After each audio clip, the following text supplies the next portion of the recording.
भगवान श्री कृष्ण बचपन से ही बड़े नटखट माने गए हैं। उनका नटखट रूप सभी को भाता है। वही श्री कृष्ण का रूप काला और नीला ही दिखाया जाता है।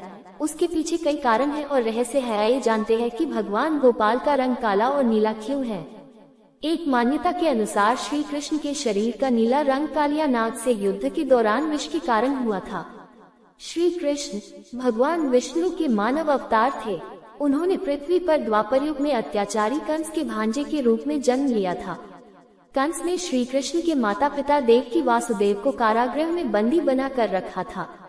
कंस को एक आकाशवाणी से पता चला कि देवकी का 8वां पुत्र उसकी मौत का कारण बनेगा। वही आपको बता दें कि संस्कृत भाषा में कृष्ण का अर्थ काला होता है। लेकिन जब कंस को पता चला कि कृष्ण का जन्म हो चुका है और वो गोकुल में है, तो कंस ने भगवान कृष्ण को मारने के लिए कई राक्षस भेजे। पूतना भी उन्हीं में से एक थी, जिसने शिशु कान्हा को दुग्धपान कराने का कहकर विषपान कराने की कोशिश की।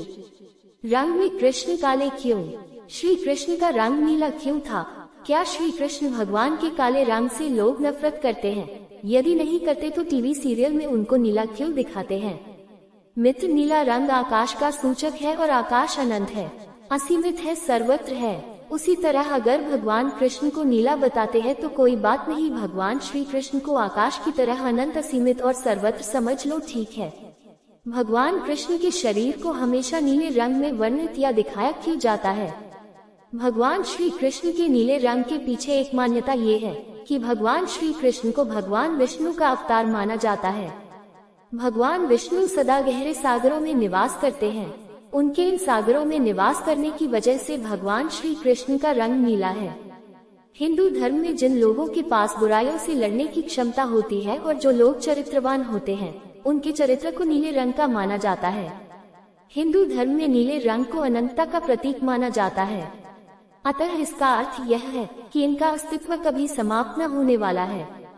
इस कारण इनका रंग नीला माना गया है। एक अन्य मान्यता के अनुसार जब भगवान कृष्ण छोटे थे, तब एक पूतना नामक राक्षसी इनकी हत्या करने के लिए आए। उस राक्षसी ने इन्हें अपना विषयुक्त दूध पिलाया। हालांकि एक देवांश होने की वजह से कृष्ण की मृत्यु नहीं हुई, किंतु इस वजह से इनका रंग नीला हो गया। बाद में इन्होंने राक्षसी का वध किया, किंतु इनका रंग नीले का नीला ही रहा।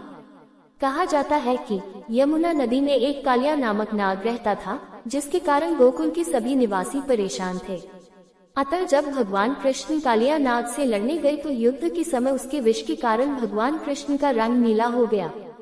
कई प्रख्यात विद्वानों का मानना है कि भगवान श्री कृष्ण का रंग नीला होने का मुख्य कारण उनका आध्यात्मिक रूप है। श्रीमद्भागवत गीता के अनुसार भगवान श्री कृष्ण का यह नीला रूप सिर्फ उन्हें देखने मिलता है जो कृष्ण के सच्चे भक्त होते हैं। भगवान श्री कृष्ण के इस रूप के दर्शन मात्र से ही भक्त मोक्ष को प्राप्त कर लेते हैं। भगवान श्री कृष्ण का रंग नीला होने के पीछे एक मान्यता ये भी है कि प्रकृति का अधिकांश भाग नीला है। उदाहरण स्वरूप आकाश, सागर, झरने आदि सभी नीले रंग में दृष्टिगोचर होते हैं। अतः प्रकृति के एक प्रतीक के रूप में होने की वजह से इनका रंग नीला है। ऐसा भी माना जाता रहा है कि भगवान श्री कृष्ण का जन्म बुराइयों से लड़ने और सभी बुराइयों का नाश करने के लिए हुआ था। अतः नीला रंग इन्होंने एक प्रतीक की तरह धारण किया, जिसका अर्थ बुराई का नाश है। ब्रह्मा संहिता के अनुसार भगवान श्री कृष्ण के अस्तित्व में नीले रंग ब्रह्मा संहिता के अनुसार भगवान श्री कृष्ण के अस्तित्व में नीले रंग के छोटे छोटे बादलों का समावेश है। अतः इन्हें नीले रंग के अवतार में देखा जाता है। कई बार भगवान श्री कृष्ण के इस नीले रंग को सर्ववर्ण कहा जाता है। इसका अर्थ ये है कि विश्व के समस्त रंगों का समावेश इस रंग में है। अतः भगवान श्री कृष्ण में सारा ब्रह्मांड समाहित है। इस वजह से उनका रंग नीला हो गया है। भगवान श्री कृष्ण को नीलोत्पल दल के नाम से भी जाना जाता है। इसका संबंध उस कमल पुष्प से है जिसकी पंखुड़ियां नीली हों। श्री कृष्ण विष्णु के अवतार हैं, जिन्हें कमल बहुत पसंद है। अतः कई महान कलाकारों ने श्री कृष्ण की कल्पना करते हुए नीले रंग को ही इनके चित्र आदि बनाने के लिए चुना।